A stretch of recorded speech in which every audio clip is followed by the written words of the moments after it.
Jaya Radha Madhava Kunja Bihari.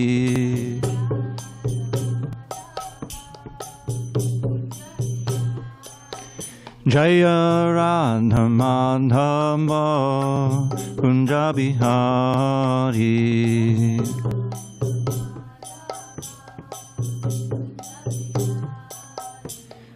Gopi Jana Vallabha Girivardhari.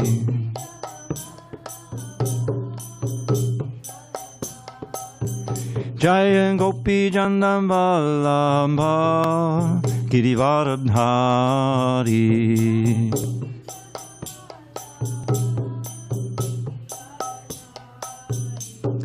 Yashodanandana Brajajana Ranjana. Yashodanandana Brajajana Ranjana.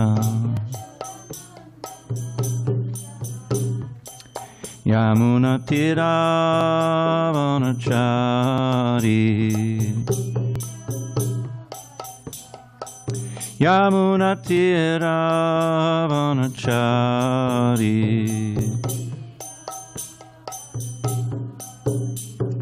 Hare Krishna, Hare Krishna, Krishna Krishna, Hare Hare, Hare Rama, Hare Rama, Rama Rama, Hare Hare.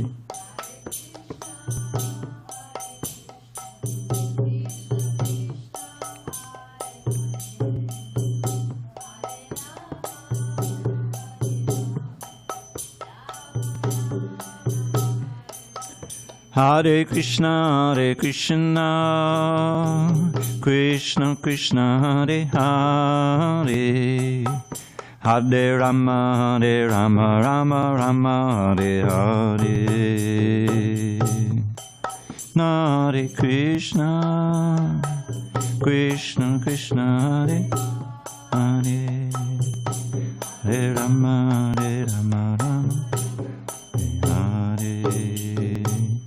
Jaya Radha Madhava Kunja Bihari.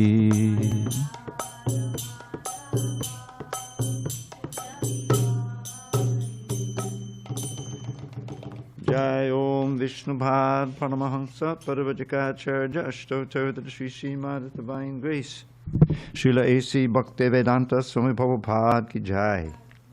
ISKCON BBT founder Acharya Srila Prabhupada Ki Jai.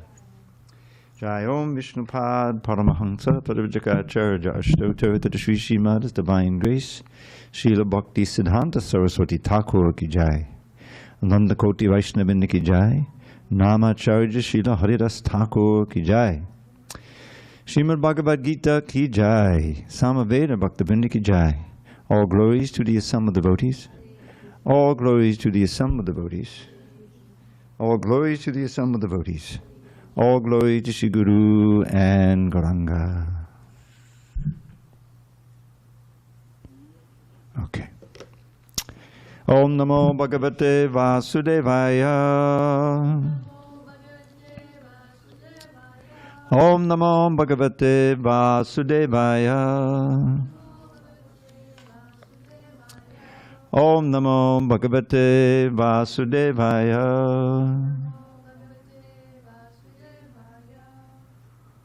Okay. On the second day of April 2025 in San Diego, we're reading from Srimad Bhagavad Gita as it is, translation and commentary by His Divine Grace A.C. Bhaktivedanta Swami Prabhupada. And we are in chapter 2, the contents of the Gita summarized. Text 44 on page 111.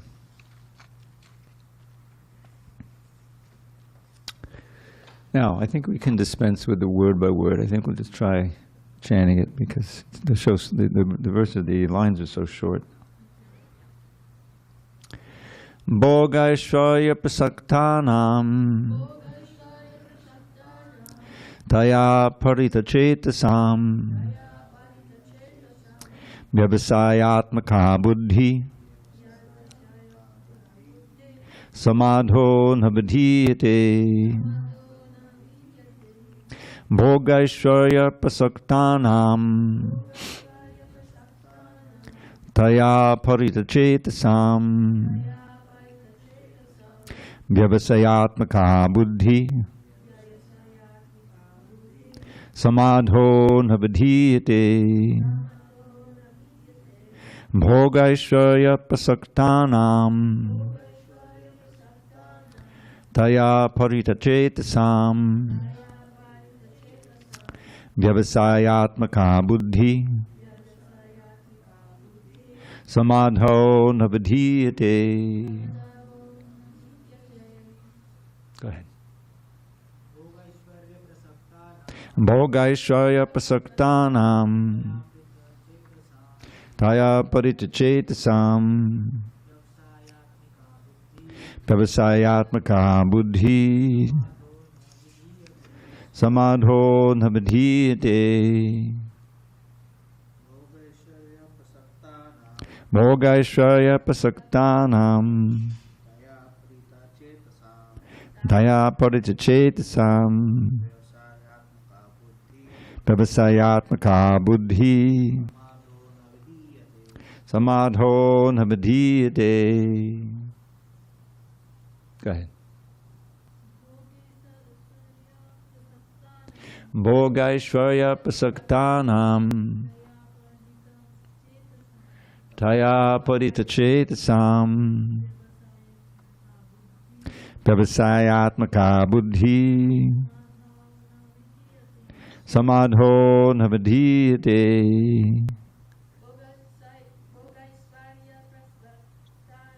Bhogaishvarya prasaktanam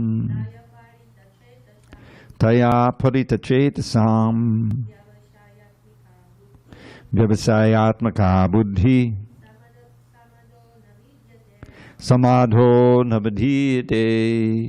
Dr. Chad. Bhogaishvarya prasaktanam Bhogaishvarya prasaktanam taya paritachetasam taya paritachetasam vyavasayatmika buddhi vyavasayatmaka buddhi samadona vidiyate. samadho nabadhiyate. Bhogaishvarya prasaktanam Bhogaishvarya prasaktanam taya paritachetasam daya paritachetasam vyavasyatmika buddhi vyavasayatmaka buddhi samadho navadhyate. samadho nabadhiyate. Bhoga, to material enjoyment, Aishwarya and opulence, prasaktanam, for those who are attached, taya, by such things, aparita chetasam, bewildered in mind, vyavasaya atmika, fixed in determination, buddhi, devotional service to the Lord, samadho, in the controlled mind, na, never, vidhiyate, does take place. Translation. In the minds of those who are too attached to sense enjoyment and material opulence, and who are bewildered by such things, the resolute determination for devotional service to the Supreme Lord does not take place. Purport. Samadhi means fixed mind. The Vedic dictionary, the Nirukti, says, Samyag adhiyate smin atma tattva yatatmyam. When the mind is fixed for understanding the self, it is said to be in samadhi. Samadhi is never possible for persons interested in material sense enjoyments and bewildered by such temporary things. They are more or less condemned by the process of the material energy. Om Jnanatimirandasya Jnanandana Shalakaya Chakshu Unmilitam Mena Tasmai Shri Gurave Namaha. I was born in the darkest of ignorance, but my spiritual master, Srila Prabhupada, opened my eyes with the torchlight of knowledge. I offer my humble obeisance unto him and all members of Sri Parampara. So, this verse harkens back to text 41. Vyavasayatmaka buddhi ekeha kurunandana. Those who are on this path of Krishna consciousness are resolute in purpose, and their aim is one. O beloved child of the Kurus, the intelligence of those who are irresolute is many-branched. So, after describing that those who are of small knowledge, very much attached to the flowery words of the Vedas, they could recommend various fruitive activities for elevation to heavenly planets. They're not Vyavasayatmaka buddhi either. And how they're not Vyavasayatmaka buddhi? By this way, because they're too attached to enjoyment, bhoga, and aishwarya, accumulation of wealth to buy enjoyment. And their minds are taken away by that, absorbed in that, and that means they cannot be resolute in devotional service, which is characterized, if you recall, by vairagya and vidya. Vairagya, vidya, who can say what that means?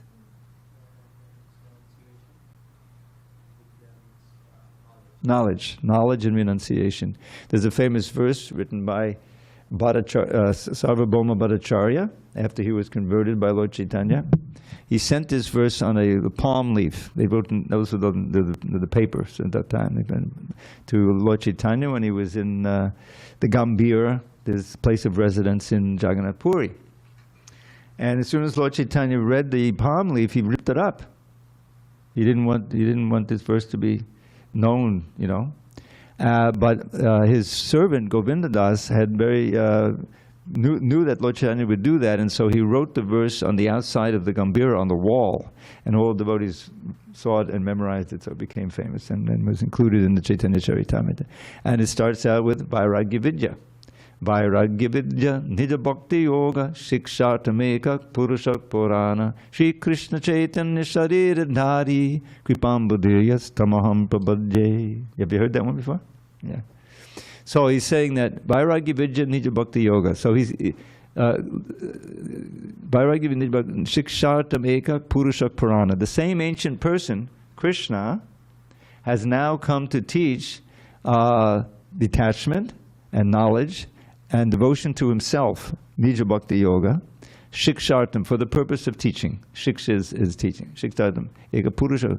And now he's taken the name of Sri Krishna Chaitanya Sharira Dhari. He's from the form, the body of Chaitanya Mahaprabhu. Sri Krishna Chaitanya Prabhu, Sri Krishna Chaitanya Sharira Dhari, assume that form. Kripam Buddhi Yastamaham Prabhu. He is an ocean of mercy and I take shelter of him. This became a very famous verse. He wrote another one too, which I won't give you this time. So this verse is very well known amongst devotees to memorize it, because Lord Krishna is now giving us ways in which we can not become serious in devotional service. This whole absorption in the parts of the Vedas that teach about how to go, you can go to heaven. It's called karma kanda. I remember once. Was it the Rig Veda? It was something, it's part of the karma kanda, and I was able to find it online, and I downloaded it, and they had, you know, the transliterations and everything. So I looked at one verse, and it was all a paean to Indra. You know, how you could get the mercy of Indra, and you know, all kinds of, and you can get completely absorbed in that. If you're living as life in the material world is difficult, there's ups and downs and so many things, losses, so you can aspire, you know, after death I can go to the heavenly planets and enjoy for so many years, and you know, like that. So if that bewilders your mind and you really try for that, you're not going to be able to become fixed in devotional service. Devotional service is, you know, is based on this principle of humility and austerity, self-abnegation, really. For material things, and absorption in thinking of Krishna, serving Krishna, associating with devotees of Krishna, glorifying Krishna, like that. So it's not at all, there's no material opulence or satisfaction that's part of it, really. That may come naturally, you know, as part of devotional service. You fast all day on the Shringa's appearance day, and then there's a wonderful feast of the Shringa's prasadam, you know, in the evening, and you can relish every taste, you know, and it can be done devotionally. You're understanding, oh, this is you know, spiritual food, and that in that sense there is you know, sense pleasure, so to speak. But it's in the realm of devotional service, and you understand it's a gift from Krishna. And really, what as we find in the Guruvashtaka, the Guruvashtaka is very illuminating because it really gives a lot of essential activities and attitudes of the spiritual master. So the fourth one, Chaturvadha Sri Bhagavat Prasada Svadvana Chittam Hadibhakti Sangan. That the spiritual master is very satisfied, not when he eats prasadam, but when he sees that the devotees are relishing prasadam. And Prabhupada showed that. When he came and, he was so happy when he got a few serious devotees at 26 Second Avenue, and he would cook himself, and he would hand it out himself in the Sunday feast when he first came. And the devotees were just blown away, and they kept coming back. They had a big crowd would come for the prasadam. And, as we do here, you'll see the place fills up when the lecture is over, right? And then, so that's okay, because that's the important part of it. They come, they see the deities, they hear the chanting, That's spiritual food. So this is, the short purport here is not necessary to go into it, but it's very true.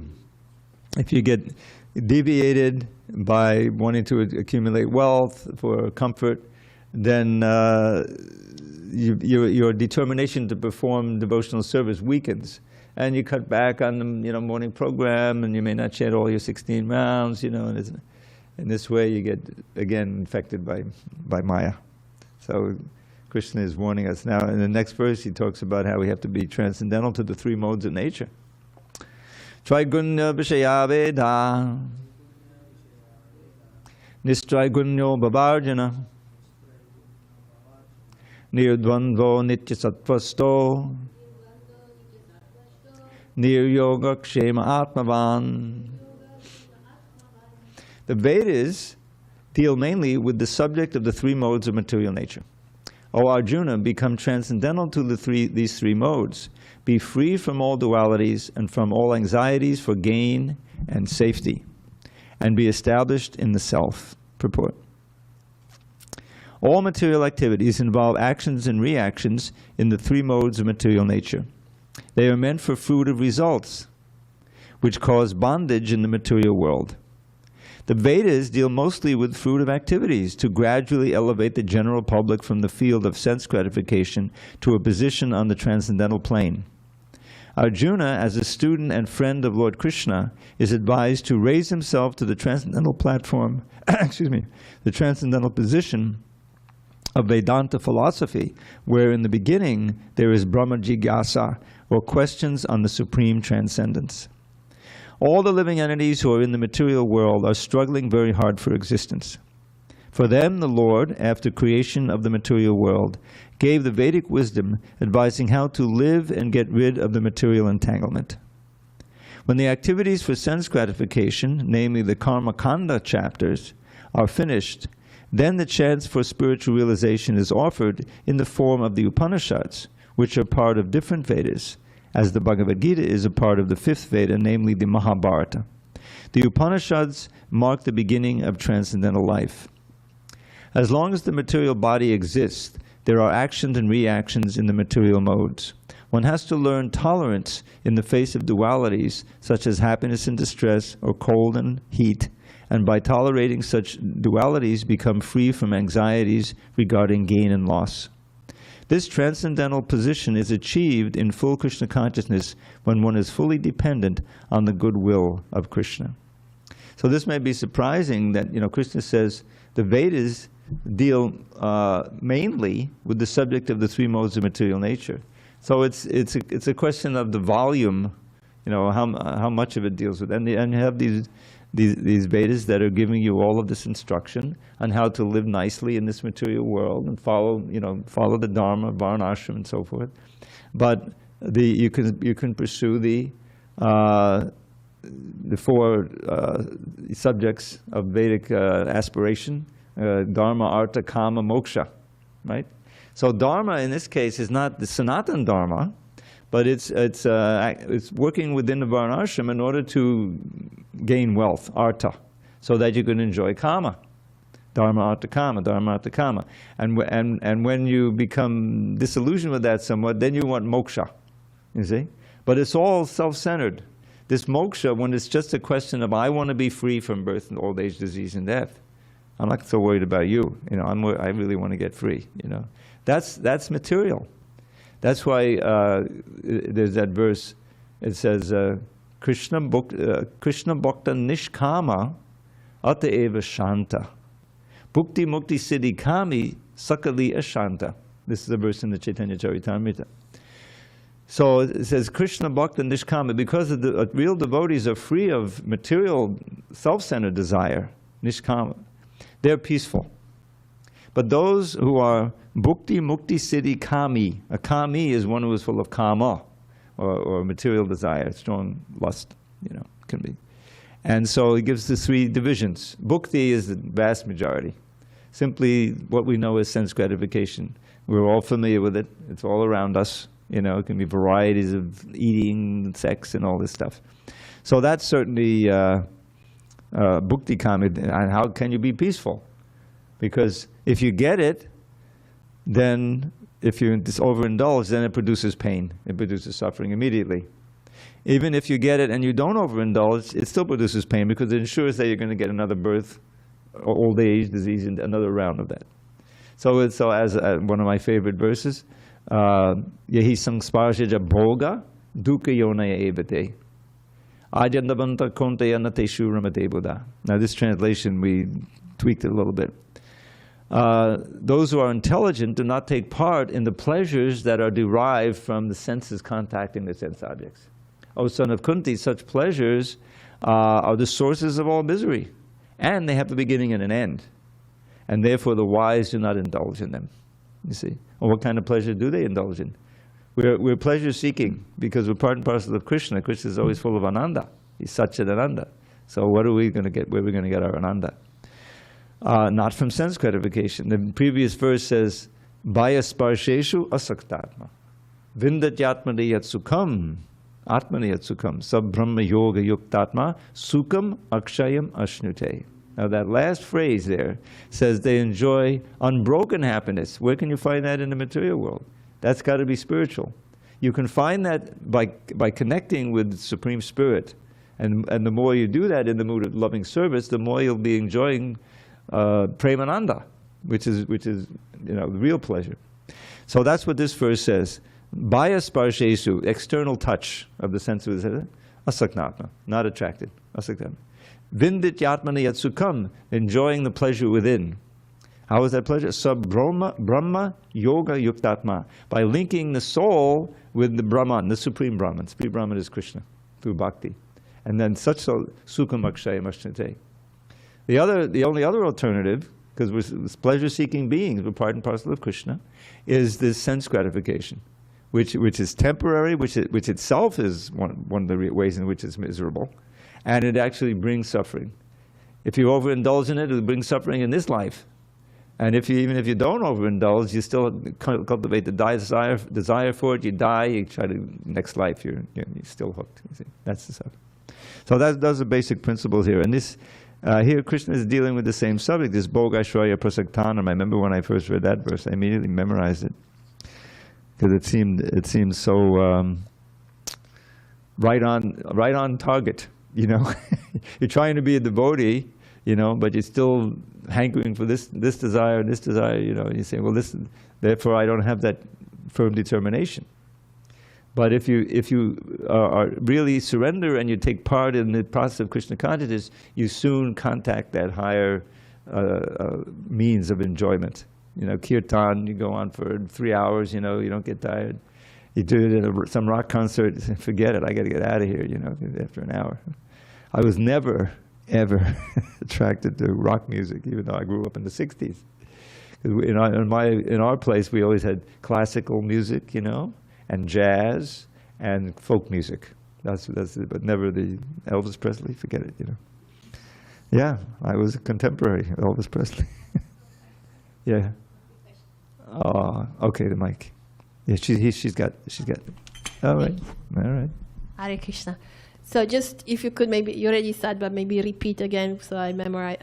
Understand better. We have the three modes of nature, like tamas, raja, and sattva. So recommended that we live in sattva, the mode of goodness. But then we're told that we're supposed to transcend that too. Even that mode, yeah. And so how do we transcend? I mean, I've been saying many times, but I would like to hear it again. Well, one of the best ways is chanting Hare Krishna. You get serious about chanting Hare Krishna. You know, it all comes back to that, because that's meant to be underlying, you know, our I mean, probably how many times they can look at the Veda base, probably talk about chanting Hare Krishna 24 hours a day. 24 hours a day? Well, I get trouble chanting for 2 hours a day, you know. But the point is, it's supposed to, I remember, you know, before I even joined, I had this, I don't know where it came from, but I was chanting already. I was working in the hospital, I would chant, you know, I'd go to the temple when I could, reading some of the books. And I had this meditation means that I invented based on Hare Krishna. You know, I was at that time I was able to sit in full lotus posture, you know, and do a little pranayama. And then I stopped the pranayama. Actually, during the pranayama, I would just count. And on the in-breath, I would Hare Krishna, Hare Krishna, hold, chant Hare Krishna, you know, a little bit. And then on the out-breath, I chant Hare Krishna, Hare Krishna. So in other words, I was associating the pranayama and then the meditation. Then when I stopped the pranayama, this was the process we had, maybe 15 minutes, try to 10, 15 minutes.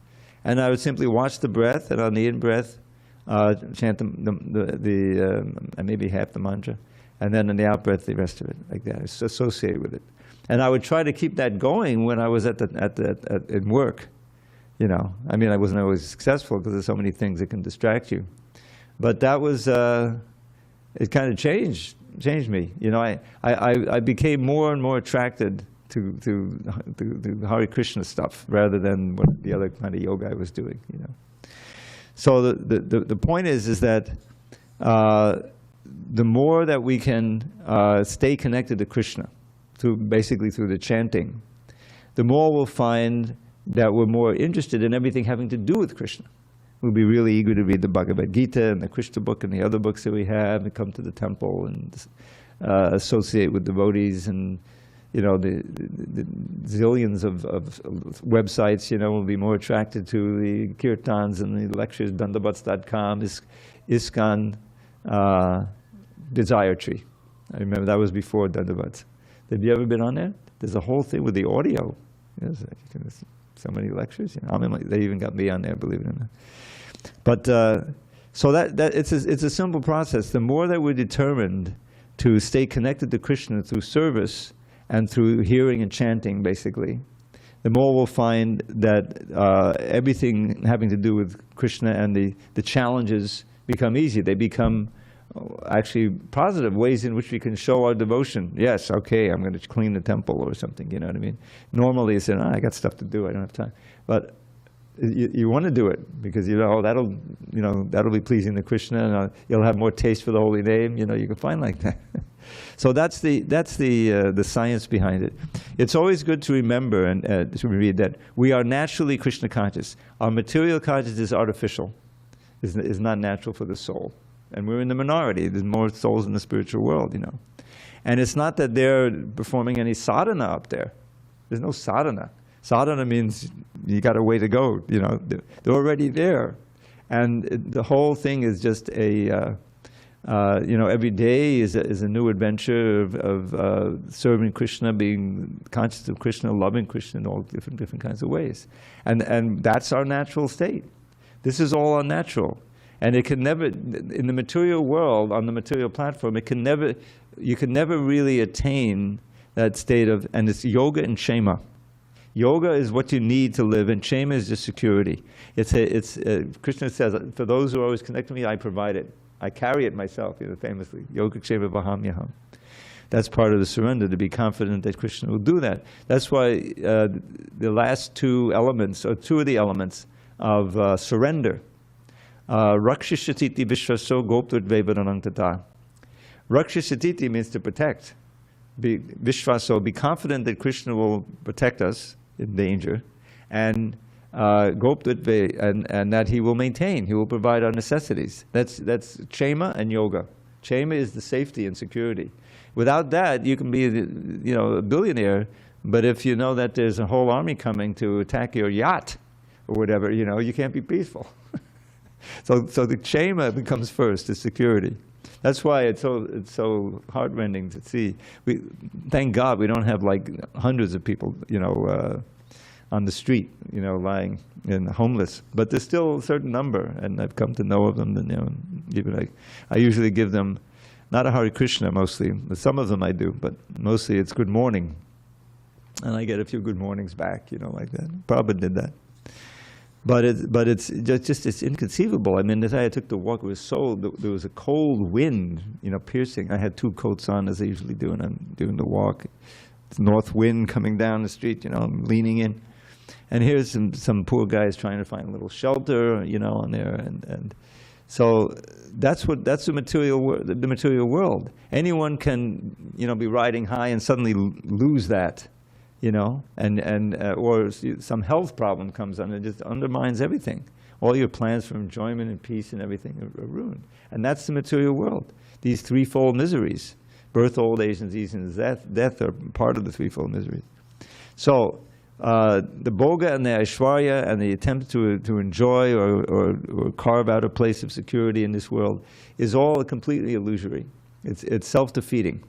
Because all it does is pave a way for another birth, which means more suffering, and who knows what's going to happen. The way this world is going is practically, if we make it to the 2030s, I'd be surprised without a worldwide disaster. I hate to say it like that, but that's the way it looks. And so what can we do? We can cultivate our Krishna consciousness and try to give as many people the Krishna consciousness, knowing that it's the only way that they can actually be benefited. That's the answer. All right, so going on. So now, not going on, but first of all, this text 45, he says, Nitsai Gunyo Bhavarjana, you should be transcendental to the modes, as you were saying, to try to cultivate the mode of goodness, pure goodness, rise above the modes. Nirdandvo Nityasattva Sto, be free of the dualities and fixed in goodness, Nityasattva Sto.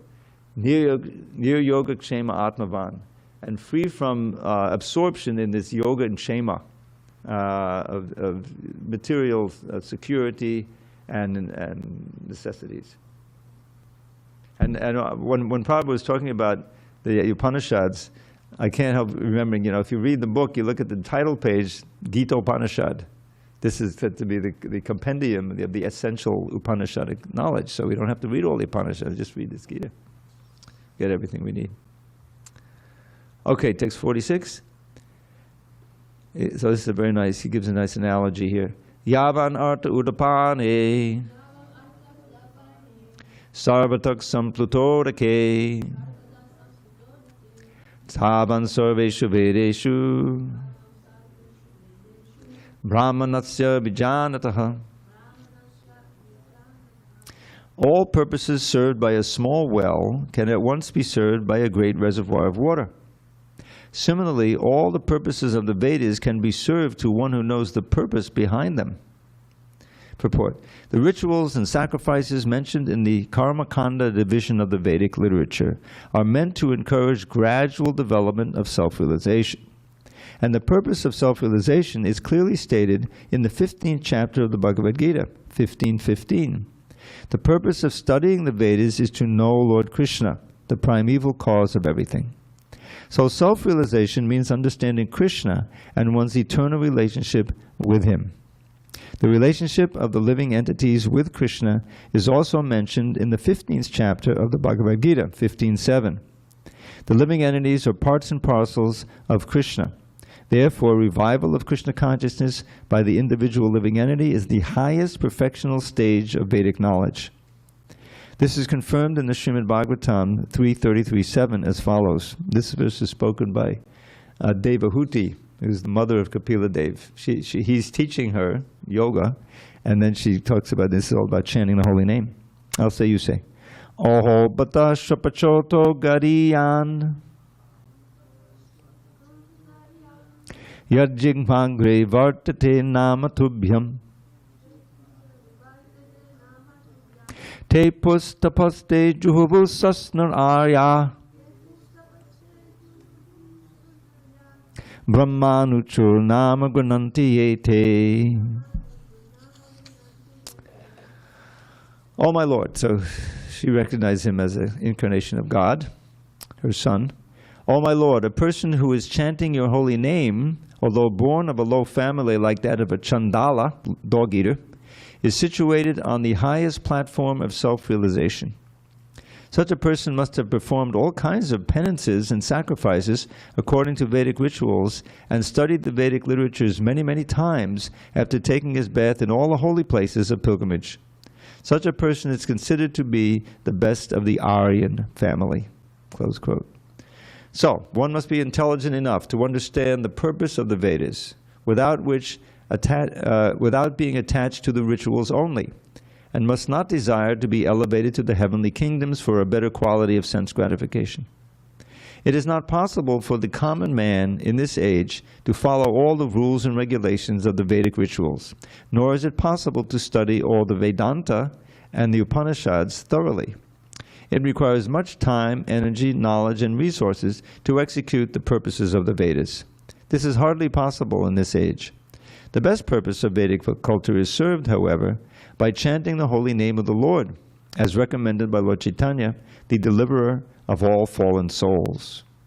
When Lord Chaitanya was asked by a great Vedic scholar, Prakashananda Saraswati, why he, the Lord, was chanting the holy name of the Lord like a sentimentalist instead of studying Vedanta philosophy, the Lord replied that his spiritual master had found him to be a great fool and thus asked him to chant the holy name of Lord Krishna. He did so and became ecstatic like a madman. In this age of Kali, most of the population is foolish and not adequately educated to understand Vedanta philosophy.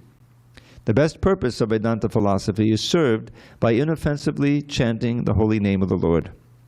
Vedanta is the last word in Vedic wisdom, and the author and knower of the Vedanta philosophy is Lord Krishna. And the highest Vedantist is the great soul who takes pleasure in chanting the holy name of the Lord. That is the ultimate purpose of all Vedic mysticism. So this little anecdote here about Lord Chaitanya being told by his spiritual master, Ishwar Puri, that you're not qualified to study the Vedanta, just chant Hare Krishna. I'm not so sure that that really happened. This is what he told Prakashananda Saraswati. But there is a confirmed historical fact that Ishwar Puri had written a book and he asked Lord Chaitanya to edit it. And then Lord Chaitanya was very reluctant because, you know, that's finding mistakes with your spiritual master. Now, I've been doing that for years, but it was definitely Prabhupada's desire that we edit his book. But he knew that this is not just Nimai, but it's Nimai Pandit. Everyone, his erudition had become famous already, even though he was only 24 years old. So he said that to Prakashananda Saraswati because the whole thing was Prakashananda was leading Mayavadis, thousands of Mayavadis. And Lord Chaitanya, when he took sannyas, you see, there was no sannyas as we know it today at that time amongst the Vaishnavas. When the Vaishnavas wanted to renounce, they would take Babaji. They would put on just a loincloth and they would go to Vrindavan and wander around and do bhajan, you know. But sannyas means for preaching, you know, carrying the stick and wandering all over for the sake of enlightening others. That's a very important part of sannyas. So he took from Keshava Bharati, who was a Mayavadi, and so, you know, he had that dress and he appeared to be, but he wasn't acting like a Mayavadi. He was dancing in the streets of Benares and trying to get everyone else to dance and chant. So they were criticizing him. And Lord Chaitanya's friends there, Chandrasekhar and the others, they were very hurt from that criticism. So they pleaded with Lord Chaitanya, because he would avoid the Mayavadis, said, please go and you know, tell them what's what. So he agreed, and he went, and it's all described in the 7th chapter of the Adi Leela of the Chaitanya Charitamrita. Now, I remember when that book came out alone, that was the first chapter that came out of the CC, chapter 7, because Prabhupada thought it was so important, because there's so many arguments there in the purports. It's extensive by Bhaktisiddhanta, he expounds on it, against the Mayavadis. Prabhupada spent a lot of time, especially in the early days, because he was coming from India, where it was a constant battle between the Vaishnavas and the impersonalists, you know. So he carried that to the West, and we read that. And Lord Chaitanya eventually, to make a long story short, he was asked by them to explain the Vedanta. What's your view of Vedanta? And he explained it from the point of the 15th chapter here. Vedanta Vedeva, what is it? Vedaischa sarva ahameva vedyo, Vedanta krid Veda Vedeva chaham. That the Vedas and the Vedanta are all meant for, which are part of the Vedas ultimately, are meant for understanding Krishna. So the actual import of Vedanta is Bhakti Vedanta. That's Prabhupada's name. He says it all, you see. The end of Veda anta means the end of all knowledge, the final pinnacle of knowledge. Culminates in Bhakti, not in merging into Brahman. That was the whole thing. And, So Lord Chaitanya then, when he preached, they were fascinated, and he converted them all. He converted Prakashananda Saraswati, all his followers to Bhakti. So that, but he when he was telling, my spiritual master told me I'm not, qualified to study. So he just said chant, and he quoted the verse, Hare Nama, Hare Nama, Hare Nama eva kevalam, kalo nasteva, nasteva, nasteva gatiranyata. You want to hear the poem? If you want to achieve the supreme goal of life in this age, when dissension and chaos abound, there is no other way, there is no other way, there is no other way that can never be found but to chant Krishna's name, but to chant Krishna's name, but to chant Krishna's name with a stout-hearted vow, and to pray, O Lord Krishna, O friend of the poor, let my head ever under your lotus feet bow. I had to add another line to make it come out even. But that's the key verse for this age. That's for for us. You don't have to study the Vedanta. Even if you don't know the Vedanta, you can still go back to Godhead if you chant. And that's the import of this verse by Devahuti. Oh, how wonderful it is. Even Shrapachas. Now, Shrapacha literally means the dog cookers. And it's implied that if you're going to cook them, you're going to eat them. Otherwise, you wouldn't cook them. So, Shrapacha, even if one is born a dog eater, if somehow or other, the holy name, Nama, your name, she's speaking to her son, who's an incarnation, Kapila Dev, is somehow being enunciated on the tip of the tongue. In other words, they're not like, 80 rounds. It's not like that. Somehow or other, they're chanting.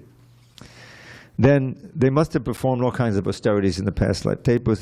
And studied all the Vedas and gone to the holy places and all these things. To be born in this age, that somehow they're chanting Hare Krishna. So that's very encouraging. Is that you can see how rare it is, for people to really take up the chanting. Even they come in touch with the movement, Well, that's it. Like as you see, on Tuesday night, people come from outside. They come in here. There was one lady, she was standing there. After a few minutes of listening to me, she was on her phone, and then a few minutes later, she was out the door. It was too much. Wasn't enough. But she had probably heard the holy name. She took prasadam. That's the whole idea. But it's a process, and we've probably done bhakti in previous lifetimes to come to this point. To have association with Prabhupada and his books. So we're fortunate here. And here is the whole idea is that, what is the purpose of the Vedas? Well, we find the verse in the 15th chapter Prabhupada refers to. So it's in the same, what is it? Sarvasya chaham hridisanhi vishto mattak smatiya jnanam apohanangcha vedaischa sarva aham eva vejo vedanta krid vedavid eva chaham. So there he's saying, I am present in everyone's heart as the super soul, and from me come knowledge and forgetfulness and remembrance. Vedaischa sarva hameva Vedaischa sarva, from all the Vedas, I am the knower of the Vedas. Vedanta Krit, I am the compiler of Vedanta through Vyasadeva, one of his incarnations. Vedanta Krit, Vedavid, I know the Vedas, and I am the goal of knowing the Vedas. So that it all culminates in Krishna consciousness. And that's important for us to realize, that we're not missing anything. If we just cultivate the simple attraction for Krishna through the chanting of the holy name, then we're on the path of the highest yoga. It's not like that we do our bhakti for a while, then we go to some other form of yoga and this and that. We can do a little hatha yoga. I stand on my head for a little bit. I haven't been able to do it. I've been so busy. But they have this device where your head actually doesn't touch the floor. It's just all the weight is on your shoulders.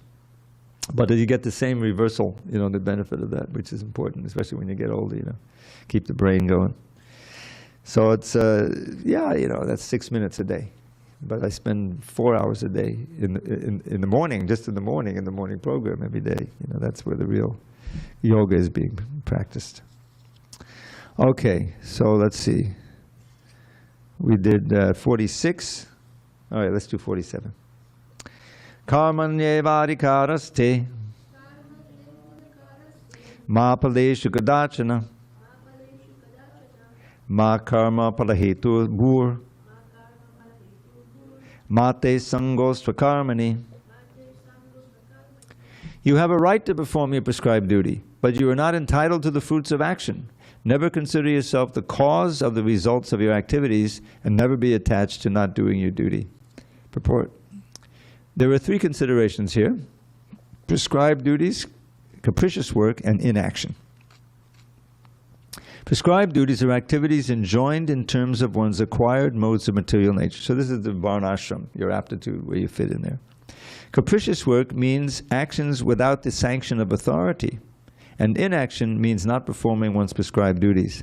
The Lord advised that Arjuna do not be inactive, but that he perform his prescribed duty without being attached to the result. One who is attached to the result of his work is also the cause of the action. Thus he is the enjoyer or sufferer of the result of such actions.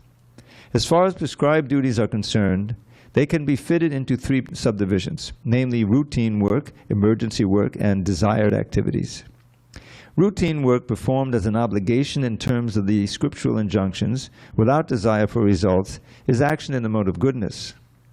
Work with results becomes the cause of bondage. Therefore, such work is not auspicious. Everyone has his proprietary right in regard to prescribed duties, but should act without attachment to the result. Such disinterested, obligatory duties doubtlessly lead one to the path of liberation.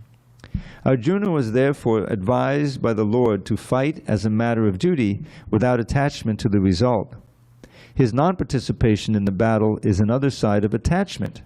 Such attachment never leads one to the path of salvation. Any attachment, positive or negative, is cause for bondage. Inaction is sinful.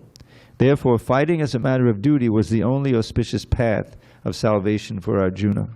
So I was just thinking, a wonderful example of, accepting duties without wanting any result from it is all the deity worship that's done. You got to be there on time, clean, good consciousness, and there's so many mantras you got to know. You memorize those, and you say, and then you go in. There's a certain theme for the day and color. There's a whole thing with all of the clothes and everything. So you do that, and it can be time consuming, a couple hours in the morning, but what's the fruit? You're not enjoying any fruit.